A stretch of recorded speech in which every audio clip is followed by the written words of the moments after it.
All right, guys. Well, I'm back today with a really cool piece of history, and this is actually a Smith& Wesson Military and Police 38 Special. Smith& Wesson has a long history of making military service weapons, and this is almost the iconic 38 Special of its time. Now, there are a lot of other Colts and things that I've been getting into as well, and if you follow the channel, you'll know I've been really focusing in on this kind of era of firearms technology. It really interests me, the true mechanical engineering that went behind designing some of these older service weapons, and I love the history of World War I and World War II. I want to give a huge shout out to Beltway Gun and Pawn, located in Matthews, North Carolina, right off 74, because these guys are stepping up and helping out the channel with store credit, allowing me to get a lot of these more older and unique firearms out to the channel for us to try out and review. The cool thing about these guys is they really specialize in that used and older style gun category, allowing me to get really unique things out to the channel, and not only out to the channel, but give me a little bit of a history lesson in the process and educate me in this type of firearms technology from back during World War I and World War II.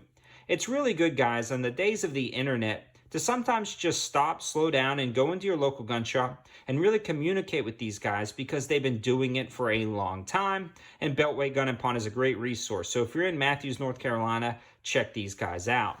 This, again, is the Smith & Wesson Military and Police and 38 Special, and it actually comes from the Smith & Wesson hand ejector that was developed around 1899. So this is actually morphed into the Smith & Wesson Military and Police, and right here, I actually picked this one up from Beltway too. This is a Smith & Wesson, chambered in 38 Smith & Wesson, and this particular one is a Victory model. As you can see, it's denoted on the bottom of the serial number with a V. So this was actually used in World War II, and this was one of the Lend-Lease guns sent over to the European theater. Now, this one has been converted to 38 Special, and this in particular actually has a Model 10 cylinder in it to allow it to shoot 38 Special. And that's the other thing I want to talk about. These two firearms, as well as the hand ejector, were precursors to the Model 10, the famous Model 10 that is very popular still to this day. So not only are these guns a cool historic piece, but they are functional guns that still have a place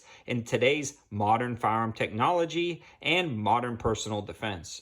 So let's focus on the very basics of this gun. It's a very simple mode of operation, and for those of you who are not familiar, the cylinder latch, you simply push forward and you can load 6 rounds of 38 Special into the cylinder. Once the cylinder is chambered, you can actually pull this in double action, and this particular one actually has a very smooth trigger, or you can cock the hammer for single action.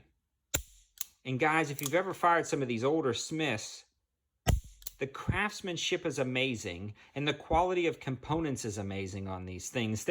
Again, this is an early 40s model, and it is still a viable option today. As you can see in the intro, everything just operates so smoothly and works really well.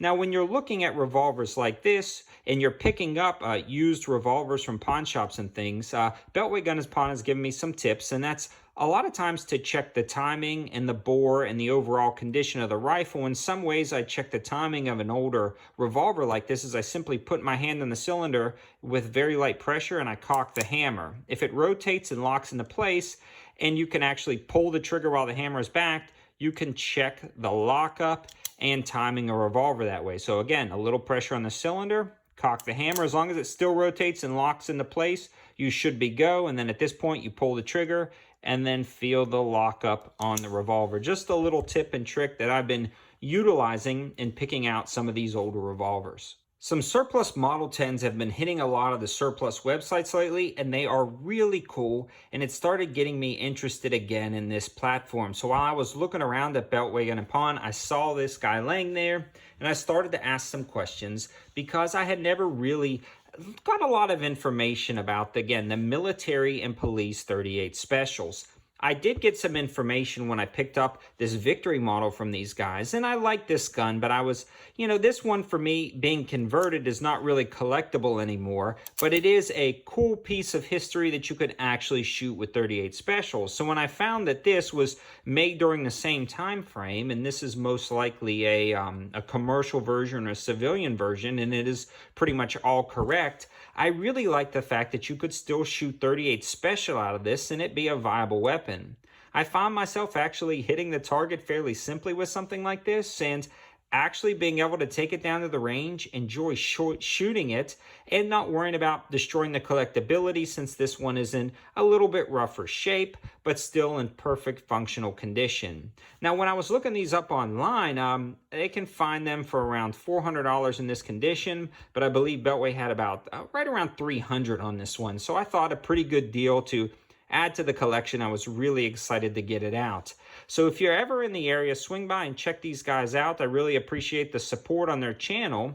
And I hope to bring you guys a lot of new and interesting firearms like this pre-Model 10 to the channel to see what we can get out here and see what we can try. So if you have any suggestions for classic firearms that you would like to see feature, or anything that's rather unique and a little bit more difficult to find, leave that in the comments below. Especially around the World War I and World War II time era. I'm going to try to get more of these out to the channel. We'll have some fun with them, take them down to the range, shoot them, because I like shooters in the collection. I don't really want safe queens. I like to be able to take my handguns or revolvers or rifles down to the range and have some fun with them. So thanks guys for watching, and again, please leave all your suggestions for that type of firearm in the comments below. We'll read through them and we'll see what we can get out to the channel to shoot and have some fun with. Thanks for watching, guys. Have a good one.